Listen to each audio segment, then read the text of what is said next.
bajo la gracia del Señor, vamos a aprender la enseñanza contenida en este pasaje. Hebreus capítulo 13, del versículo 4 al versículo 6. Oremos. Senhor, rogamos tu bendición sobre nosotros, rogamos la dirección de tu Espíritu a fin de que a través de mi boca tu conduzcas tu pueblo a la edificación en tu palabra. Bendícenos, Señor. Te lo pedimos en el nombre de Jesús. Amén. Amén. Por favor, busquen en sus Biblias Hebreos 3. Minha Bíblia. Eu vou buscar a minha. Ou a lo mejor a Bíblia de ustedes já se encontra, gracias, abierta. A palavra de Deus diz no versículo 4: honroso sea en todos el matrimonio y el lecho sin mancilla, pero a los fornicarios y a los adúlteros los juzgará Dios. Pues bien, pues vamos a leer el versículo 5 y el versículo 6. Mis hermanos y hermanas, en su libro Viviendo en la Luz, Dinero, Sexo y Poder, el pastor John Piper afirma lo siguiente: Dios no creó el dinero, el sexo y el poder solo para que fueran tentaciones. Él tenía buenos propósitos en mente. El dinero, el sexo y el poder existen para los grandes propósitos de Dios en la humanidad. No son desviaciones en el camino hacia el gozo en Dios. Junto con todo el resto de la buena obra de Dios, son parte de ese camino. Con ellos podemos demostrar el valor supremo de Dios. Assim plantea John Piper con respecto al dinero, al sexo y al poder. Dinero, sexo y poder son beneficios que Dios regaló a los seres humanos a fin de que puedan vivir mejor. El dinero es un instrumento que permite llevar a cabo los negocios. Y todas las personas realizan transacciones financieras durante gran parte de su vida. Por lo tanto, necesitarán manejar la plata, el dinero. El sexo es el medio por lo cual disfrutamos placer y satisfacción. Y también por lo cual tenemos hijos, que son regalos del Señor. A su vez, el poder está asociado a la autoridad para comandar a los demás con el fin de que un bien común sea promocionado y compartido. O sea, el poder tiene que ver con esta autoridad cuyo propósito es hacer con que un bien común, un beneficio, sea promocionado y compartido. Se suponía que el dinero, el sexo y el poder debieron cumplir estos propósitos, que son los propósitos por los cuales Dios los creó. Desgraciadamente, casi nunca es así.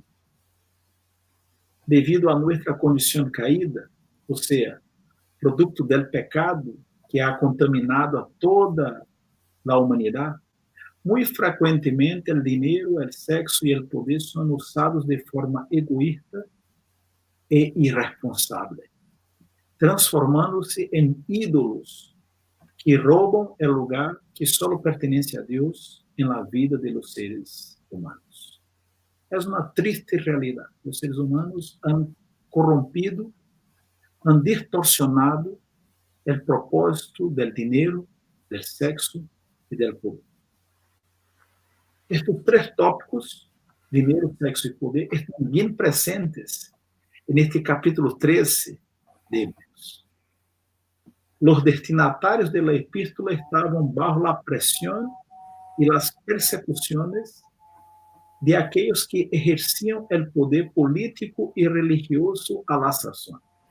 Es decir, los creyentes que recibieron la epístola fueron perjudicados ou estavam bajo persecuções, estavam experimentando algum tipo de perjuízo, producto del mal uso del poder de aqueles que ocupavam os puestos de autoridade. Enquanto ao sexo e ao dinheiro, temos potentes alertas para os cristianos, a fim de que evitem corromper-se sexualmente e, por outro lado, que se desfiem de las tentações e perigos associados ao dinheiro. Hace 2 semanas, no sermão que tratou de los 3 primeiros versículos de Hebreos 13, comentamos sobre o amor fraternal, a hospitalidade e a compaixão, deveres cristianos a pesar de las circunstâncias.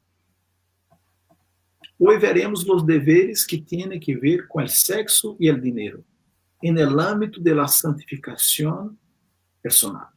É muito interessante que agora a recomendação de Deus toma como que um rumbo um pouco diferente.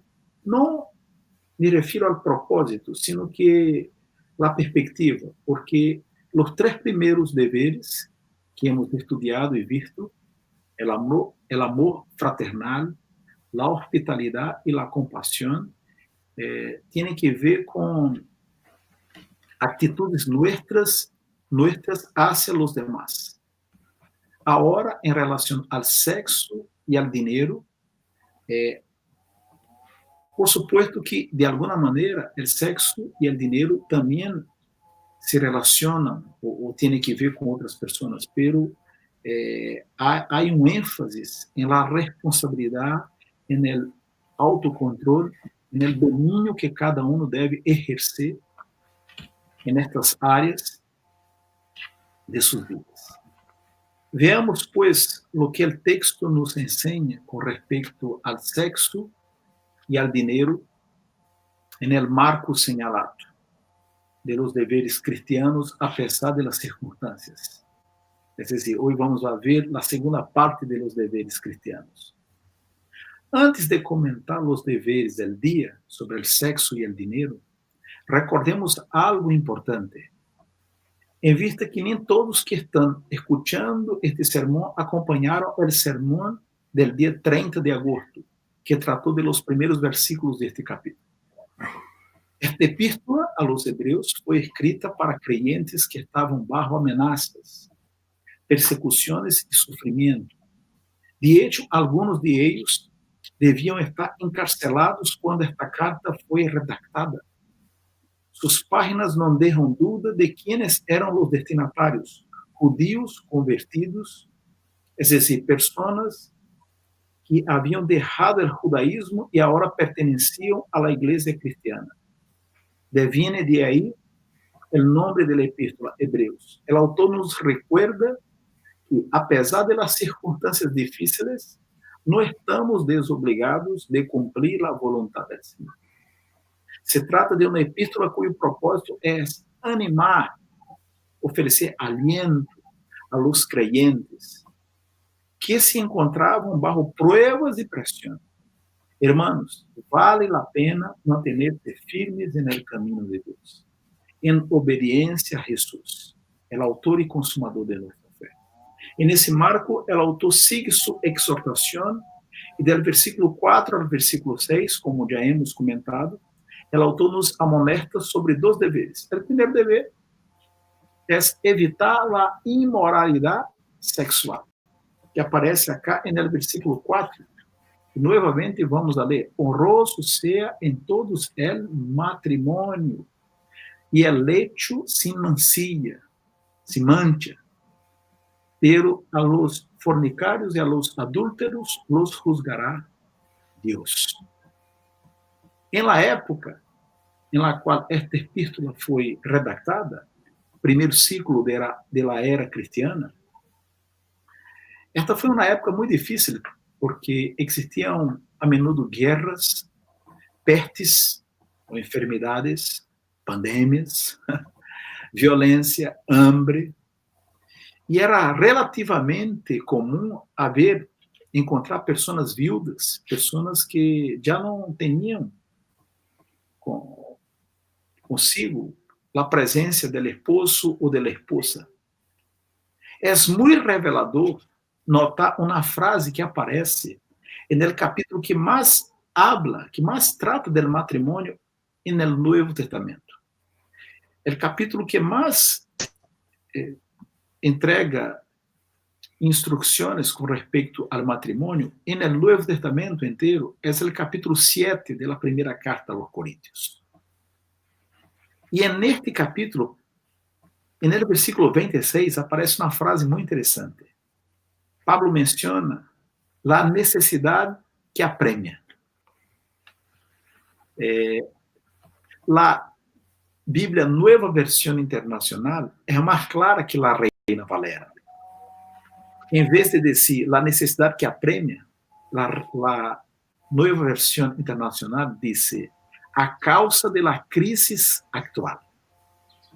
A causa de la crisis actual. E a crise que Paulo menciona no capítulo 7 da primeira carta aos Coríntios tinha que ver com as complexidades da época. A probabilidade de eu não casar-se e quedar-se viúvo era muito maior que em nossa época. É por essa razão que logo em seguida a frase a necessidade que apremia ou a causa da crise atual se lê: hará bien el hombre en quedarse como está. Está ligado a mulher? Não procure soltar-te. Estás livre de mulher? Não procures casar-te.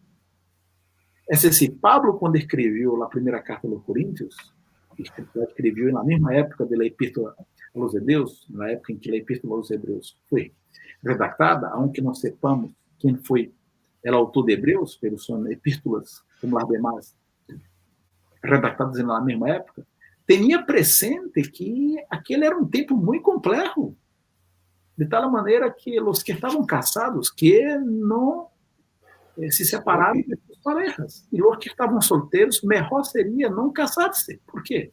Porque a probabilidade de que uma situação, de que uma guerra, de que uma persecução, de que uma peste, uma enfermidade pudiera separar a pareja, separar os cônjuges, era grande.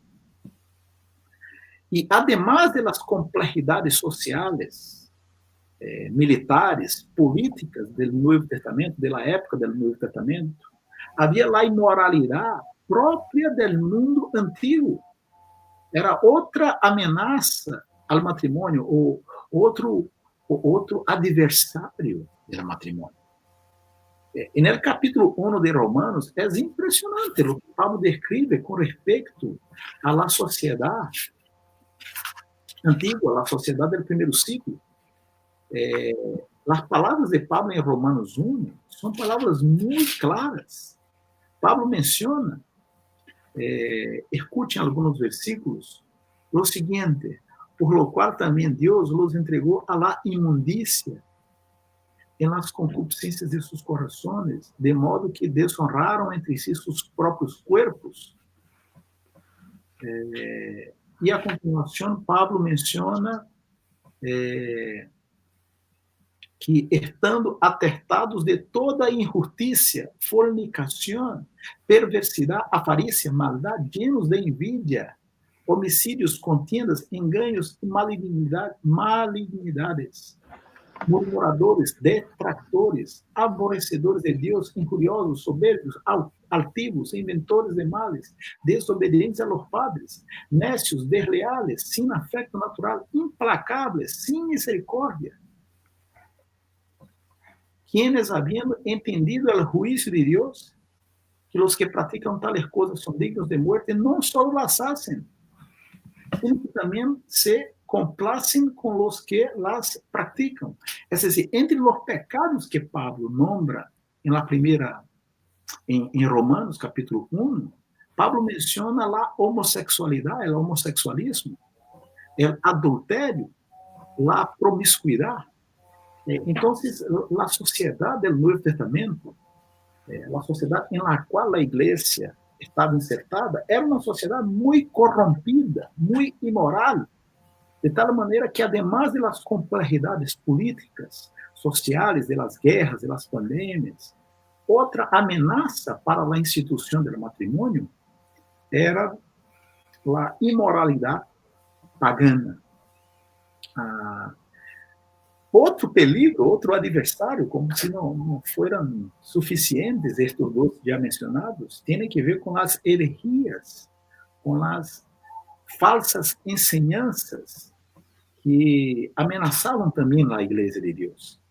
Em sua carta, em sua primeira carta a Timoteo, Pablo menciona o seguinte, capítulo 4, el Espírito dice claramente que en los últimos tiempos, e a compreensão de Pablo é que ele e os irmãos já viviam os últimos tempos, alguns abandonarão a fé para seguir a inspirações enganosas e doutrinas diabólicas. Tales enseñanças provêm de embusteiros hipócritas que têm a consciência encaecida. Proíben el matrimônio, es decir, havia en el seno del mundo antiguo existia uma herejia, uma ideia filosófica, uma falsa enseñança que penetrava, que ingressava na igreja, que dizia que era melhor que as pessoas não se casaram. Por quê? Porque o matrimônio implicava em relação íntima, em relação sexual, e tudo que tinha que ver com o corpo, com a matéria, isso era mal. Isso era inferior a las coisas abstratas, a las coisas do espírito, a las coisas que tinham que ver com a alma humana. Então, era outro adversário, era outra ameaça para a instituição do matrimônio. Em resumo, existiam vários tipos de peligro para os cristianos. Desde os peligros físicos, passando por aqueles que pairavam no aire, os peligros invisíveis, as ameaças invisíveis que às vezes são mais daninhas que as que são captadas por nossos olhos, e também as enseñanças diabólicas que às vezes penetravam na vida da igreja. Para transmitir a verdade de Deus, para corrigir alguns possíveis errores que estavam na cabeça, que haviam ingressado, penetrado na cabeça de seus leitores, e para evitar que os destinatários, os que receberam epístolas, caíram em imoralidade sexual, o autor de Hebreus destaca 3 coisas importantes, 3 recordatórios a los creyentes. Não só a los creyentes que receberam a epístola, sino que a todos os creyentes, porque o Espírito Santo ha preservado esta epístola. Esta epístola ha chegado à igreja em todas as épocas, em todos os ciclos. E quais são as 3 verdades ou 3 elementos que o autor hace hincapié para instruir, para animar, para transmitir a verdade de Deus a seus leitores? Primeira verdade, o matrimônio é honroso, honroso ser em todos o matrimônio. É decir, ele estava dizendo que o matrimônio deve ser alabado, é loável, é algo digno de loor. O matrimônio é o plano de Deus para toda a humanidade. Eu vou repetir. O matrimônio é o plano de Deus para toda a humanidade, para todos os seres humanos. A Bíblia diz: não é bueno que o homem esté solo. Vou hacerle uma ajuda adequada. A vontade do Senhor é que todas as pessoas se casem, conforme a primeira sociedade básica, que é o matrimônio, e desde aí estabelezcan uma família, os cônjuges e seus hijos. A família é a célula máter de la gran sociedade e a base de la igreja. Deus não criou o celibato, nem o celibato obrigatório, que é praticado entre os curas da Igreja Católica, nem o celibato voluntário. Deus não criou o divórcio. Estas coisas passaram a dar-se como consequência da caída, como consequência do pecado no mundo. E não só estas coisas, o celibato obrigatório, ou mesmo voluntário, não só o divórcio, sino que também muitas outras coisas han caracterizado a história da humanidade desde a caída, desde o ingresso do pecado. Adultério, homossexualidade e homossexualismo, infelicidade no matrimônio, abuso de autoridade e todos os pecados que nós outros podamos recordar ou ter presente. Os hijos e hijas de Deus devem anhelar o matrimônio. O matrimônio, quando é marcado, quando se marca nos valores estabelecidos por Deus, é uma tremenda e maravilhosa bendição. Não deixemos, meus irmãos e irmãs, de valorar o matrimônio, de valorar a família no marco da palavra de Deus. Porque o matrimônio e a família foram instituídos por Deus, são criação do Senhor.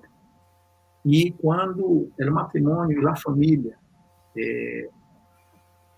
funcionam ou existem segundo os valores da palavra de Deus, são fuentes maravilhosas de bendição.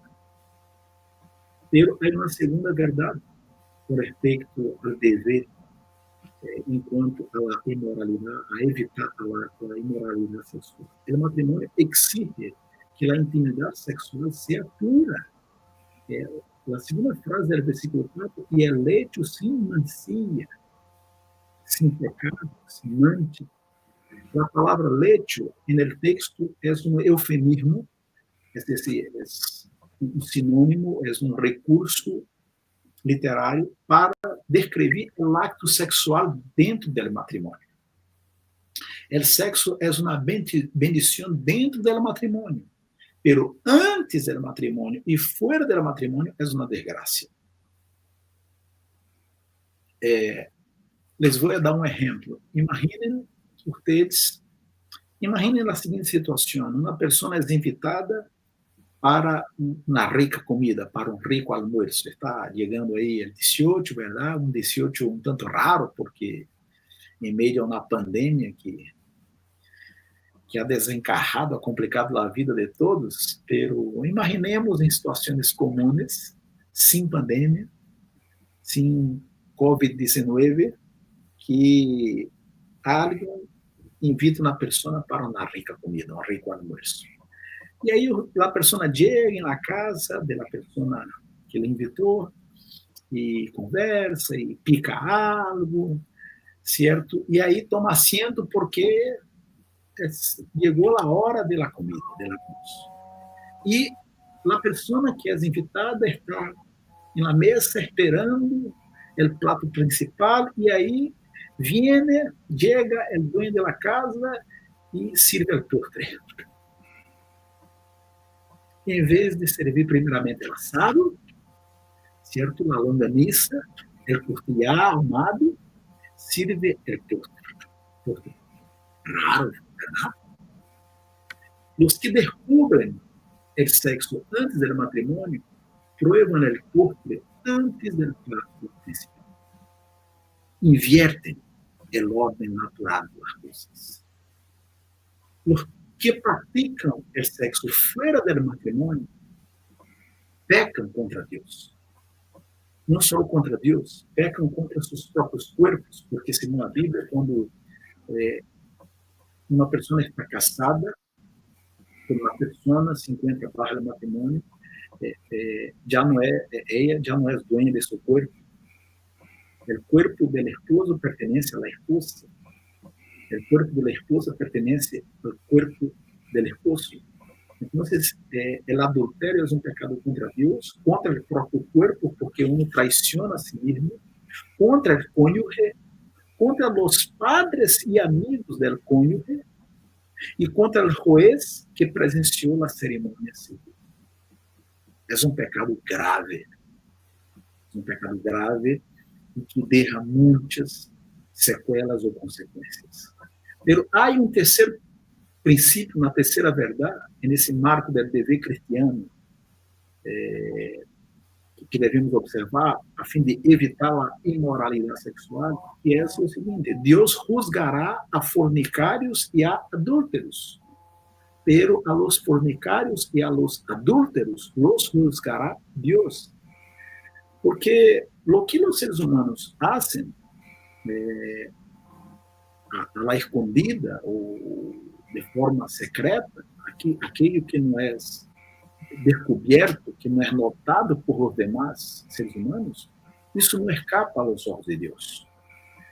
Fornicários acá tem que ver com os que eram solteiros, os que praticavam o sexo antes do matrimônio. E adultério tem que ver com os casados, os que praticavam ou podiam praticar o sexo fora do matrimônio. Em la época do Novo Testamento, os divórcios eram comuns e banales. Né? Um homem, lamentavelmente, podia separar-se, divorciar-se de sua esposa por motivos torpes. É interessante que, no texto bíblico de Mateus 19, os fariseus tentam atrapar Jesus com uma pergunta sobre o matrimônio. Jesus entrega uma classe, certo? Teológica, doutrinária sobre o matrimônio, e os discípulos fazem uma declaração tras escuchar a enseñança de Jesus. Que dijeron os discípulos? Se tal é a situação entre esposo e esposa, é melhor não casar-se. É dizer, tras escuchar pela boca de Jesus que a única causal que podia permitir e não ser obrigatório o divórcio era o adultério, era a imoralidade sexual. Os discípulos, que como as demais pessoas de seu tempo, estavam acostumbrados a entender que o divórcio podia dar-se por qualquer razão, disseram: Senhor, se é assim, é melhor não casar-se. Se escandalizaram, se deram conta que o matrimônio era e é uma instituição muito séria. Meus irmãos, nós que não vivimos no século I, que não recebemos de primeira mão, vamos por assim dizer, a Epístola dos Hebreus, não nos encontramos em uma situação muito diferente da época do primeiro século, enquanto a la imoralidade sexual. É provável, incluso, que nossa época seja mais corrompida, desde um ponto de vista moral, que a época do primeiro século.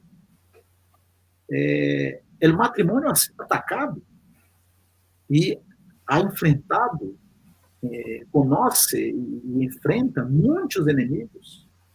Existem os ataques das feministas, que desecham o matrimônio.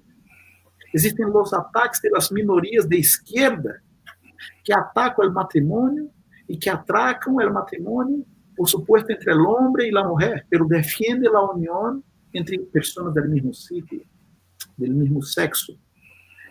Outro peligro, outro adversário, é o capitalismo desenfrenado, em la qual nossa sociedade, e grande parte da sociedade ocidental, está hundida, ou se encontra hundido neste capitalismo, que valora muito mais as coisas, os bienes, e que nos impulsa a valorar muito mais o trabalho, a plata, as coisas que o próprio ser humano e que o próprio matrimônio. A pornografia, a banalização do divórcio e os casos de matrimônios rotos ou infelizes dentro da própria igreja. Lamentavelmente, são muitos os adversários que o matrimônio ha enfrentado. Pero, qual é o remédio? que devemos fazer como hijos e hijas de Deus para enfrentar estes adversários, estes inimigos,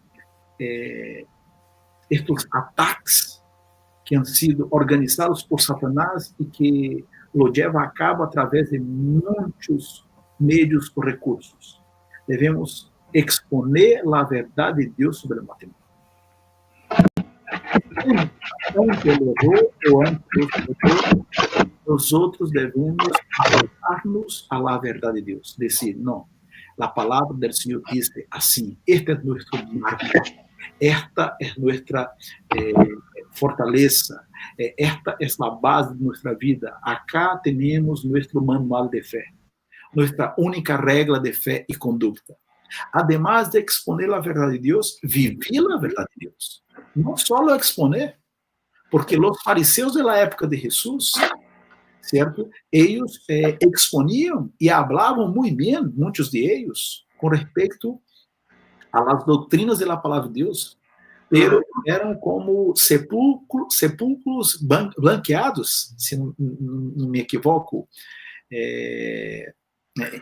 acá na expressão, em português se diz sepulcros callados, ou seja, eram podridos por dentro, porque declaravam a verdade através de seus lábios, pero a las escondidas praticavam as coisas que eram proibidas e condenadas por la palavra de Deus. Então, además de exponer, de hablar de la verdade, vivi la verdade. Porque se não tomamos em sério a verdade de Deus, vamos ser inimigos da verdade de Deus. E, además, orar por los matrimônios, realizar charlas, conferências, e buscar oferecer consejeria, e também orar e apoiar a los solteiros. Porque é certo, a vontade de Deus é que todos se casem,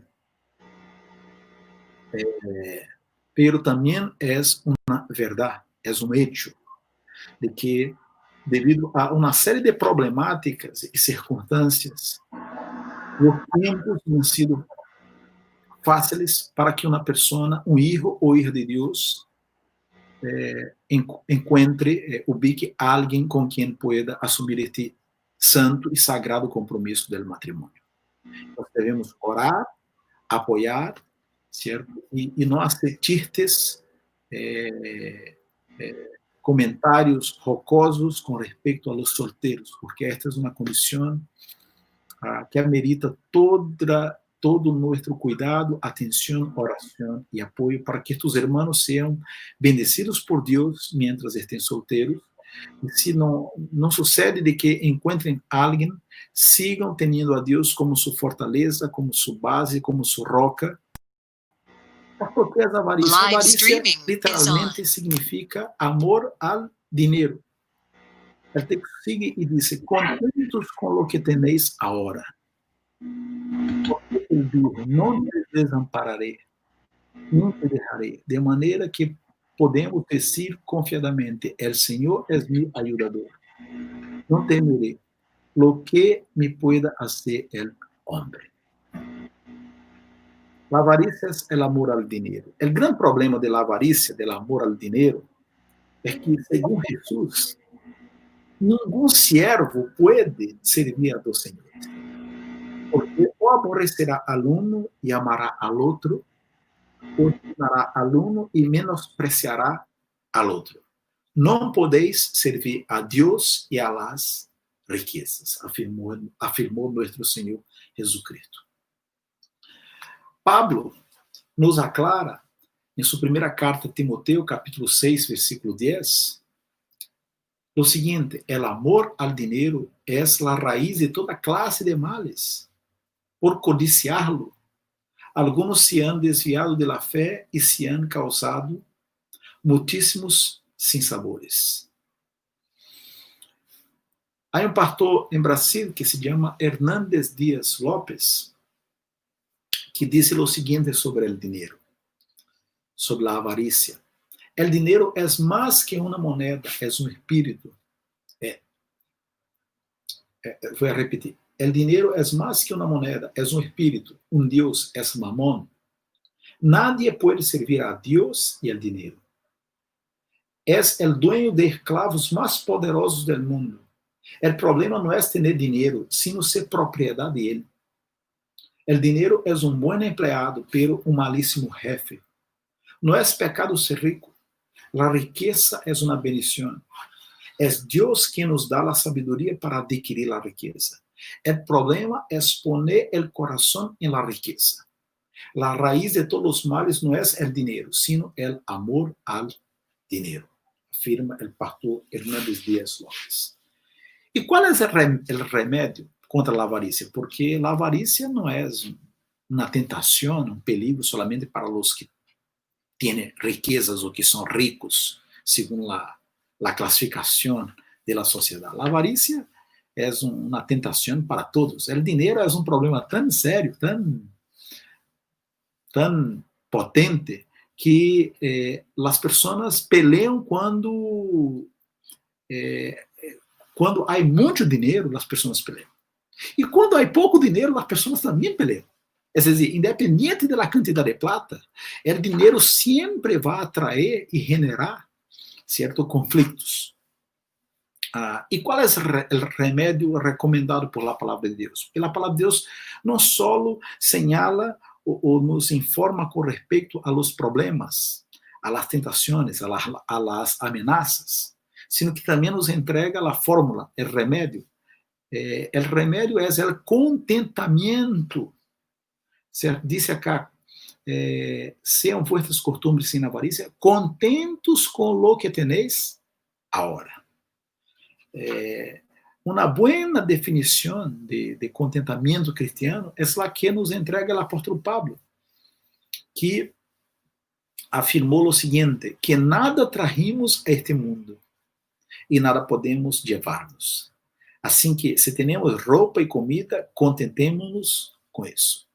Pablo não está atacando ou criticando uma pessoa que haya logrado êxito profissional e haya obtenido riquezas. Não. Pero ele está haciendo hincapié que nossa alegria, nosso gozo, nossa felicidade não devem reposar, não devem estar em estas coisas, sino que em la graça de Deus. O contentamento é a capacidade de quedar-se satisfecho com o que Deus nos dá. Pero nosotros somos por natureza consumistas e sempre queremos mais que lo necessário. Devemos aprender, mis hermanos e hermanas, a estar contentos com o mínimo. Lamentavelmente, dizer isso em nossa época é quase dizer uma herejia em vista de que somos estimulados a comprar, a gastar, a deleitar-nos em las coisas placenteras, a almacenar, a ter mais de lo que necessitamos. Cuidado, ojo, as coisas em excesso são quase sempre maléficas. Um sábio declarou que a verdadeira riqueza de um ser humano é proporcional ao número de coisas sem as quais ele é capaz de viver. A verdadeira riqueza de um ser humano é proporcional ao número de coisas sem as quais ele é capaz de viver. Você é capaz de viver sem seu computador? Você é capaz de viver sem seu auto? Você é capaz de viver sem seu equipo de futebol? Você é capaz de viver sem seu passatempo, seu hobby, o que mais lhe gusta? Se sim, então você é rico de la graça de Deus. Se não, ojo, aí pode existir um ídolo ou alguns ídolos. Em outras palavras, quanto mais uno depende de las coisas, mais pobre é. O contentamento se aprende, se desenvolve, certo? Pode ser desenvolvido, desarrollado. Pablo afirma em Filipenses capítulo 4, versículo 1, he aprendido a contentar-me, qualquer que seja minha situação. Que bendição podemos aprender e crescer em la graça del contentamento. Quando uno não desenvolve o contentamento, uno se queda rehén del descontentamento, por supuesto. Isso dará passo a la envidia. Por exemplo, uma pessoa descontenta com sua casa tiende a ter envidia, Uma pessoa poderá envidiará a la casa del prójimo. Uma pessoa descontente, um marido, um esposo descontente com sua mulher, envidiará a la mulher del prójimo. Assim que não estar contentos, não estar satisfeitos com o que Deus nos dá, é um perigo muito grande, porque isso implica em descontentamento e isso conlleva a la envidia, a la murmuração, a los reclamos, a não contentar-se com o suficiente para nuestra vida. E para animar os creyentes, o autor recuerda promessas que Deus hizo a Abraão, a Jacob e a Josué, que aparecem acá na segunda metade do versículo 5 e do versículo 6. Porque ele dijo, lo que o Senhor dijo a Abraão, a Jacob e a Josué, se aplica perfeitamente a nós, porque Deus não cambia, Deus não muda, Deus é o mesmo ayer, hoy e sempre. E lo que o Senhor disse hoje a nós, não te desampararé nem te deixaré. De maneira que podemos dizer confiadamente, el Senhor es mi ayudador, não temeré lo que me pueda hacer el hombre. Tenemos en la historia de la iglesia muitos buenos ejemplos de contentamento, de confiança no Senhor. Me gostaria mencionar-lhes o exemplo, um hecho que passou com Juan Crisóstomo. Juan Crisóstomo foi um hermano nuestro que viveu no quarto ciclo da era cristiana. Nasceu no ano 347 e viveu, morreu no ano 407, ou seja, há muito. E foi um grande predicador. De hecho, seu apodo era a boca de ouro, porque predicava a palavra de Deus com grande capacidade, com grande denuedo. Então, eu encontrei acá em um livro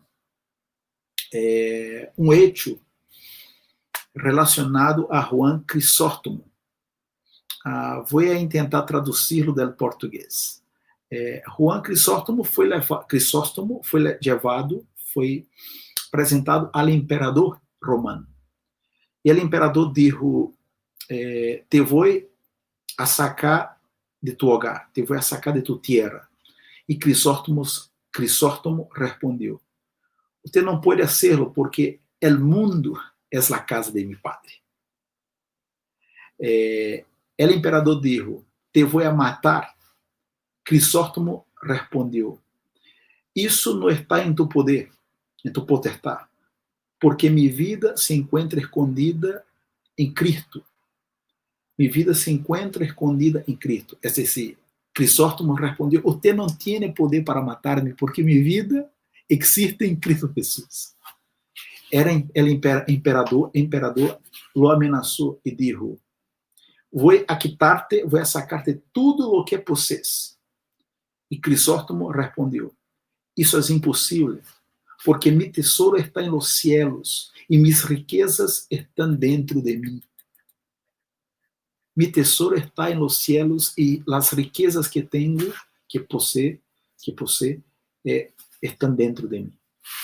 O imperador dijo, vou alejar-te de todos tus companheiros e não te restará um solo amigo.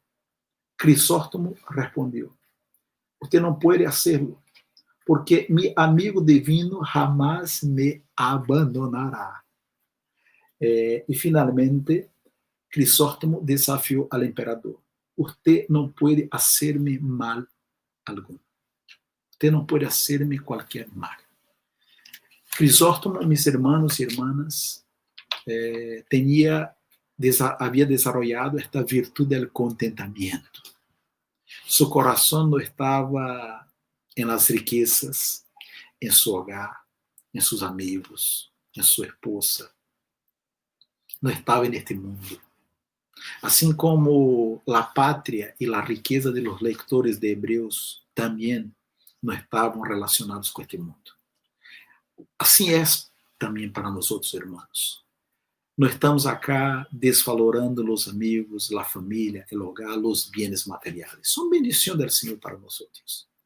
Pero nosso coração deve estar lleno de la gracia y del gozo del Señor, para que la paz de Dios que sobrepasa cualquier entendimiento pueda inundarnos y llenarnos del gozo espiritual. Assim que nesta manhã aprendemos com respeito a dois deveres. Deveres cristianos a pesar de las circunstâncias. O primeiro dever é evitar a imoralidade sexual, evitar a impureza sexual. E o segundo dever é evitar a avarícia, o amor al dinheiro. E como les mencionei antes, em algum momento do sermão, as primeiras recomendações, os primeiros deveres do capítulo 13 são praticar ou permanecer em el amor fraternal, praticar a hospitalidade e praticar a compaixão. Mis hermanos e hermanas, o primeiro local, o primeiro espaço que deve ser objeto de nosso amor, hospitalidade e compaixão é nossa família. Deve ser nosso cônjuge. É a primeira igreja. É a primeira igreja, é o primeiro espaço, sítio, no qual devemos poner em prática o amor, a hospitalidade, a disposição para acolher, para perdonar, para abraçar, para chorar, e a compaixão. E nesse marco se espera que honremos a Deus no âmbito da sexualidade. A los solteros, que o Senhor les bendiga muitíssimo. Eu, como muitos que já estão casados, se encontram casados, já fui solteiro. De hecho, demorei a casar-me. Já me casei, já casei com idade de abuelo. Alguns amigos fazem broma comigo. Eu sei o que significa ser solteiro. Assim que Deus les bendiga, busquem apoio. São muitas as pruebas, os desafios, os momentos de tristeza, de soledad, pero o Senhor les puso em la igreja, que é uma família, em la qual há pessoas que também já experimentaram esta etapa em suas vidas. Assim que les animo também a compartilhar seus dramas com pessoas maduras, com pessoas sábias, a fim de que podamos animar-nos mutuamente. A los casados que se animem, se esforcem a obedecer o marco bíblico, a ordenança bíblica, e também que busquem ajuda frente a tentações e frente a situações que podem constituir-se uma ameaça em relação ao alerta que a palavra de Deus nos entrega. E enquanto ao dinheiro, mis hermanos, que seamos generosos, que seamos obedientes a esta palavra de Jesus, que diz que mais bem-aventurado é dar que receber. A melhor maneira de evitar o pecado de avarícia é compartilhando, é sendo generoso, é ajudando, sem promocionar isso, porque não buscamos a glória de los homens, certo? O que hacemos, o Senhor lo conoce, o Senhor lo sabe, isso é o mais importante. Não é necessário buscar tribuna, que lo hagamos para o Senhor.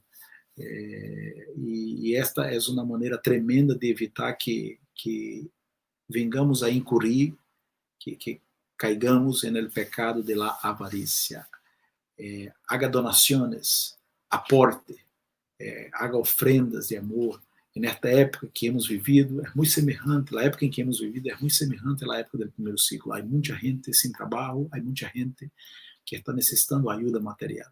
Então, se você ha tenido a condição de prover para ti mesmo e para tu hogar, amém. Pero não se olvide de outras pessoas. Busque ao pastor, busque a los presbíteros, a los diáconos, a outras pessoas da igreja, a fim de compartilhar pouquinho do pão que o Senhor te ha dado com outras pessoas. Vamos a orar? Ajuda-nos, Senhor, a ser obedientes a tu palavra, a obedecer, Senhor, os deveres que nos has recordado hoje. Evitar a imoralidade sexual e evitar a avarícia. Te lo pedimos assim, em nome de Jesus. Amém.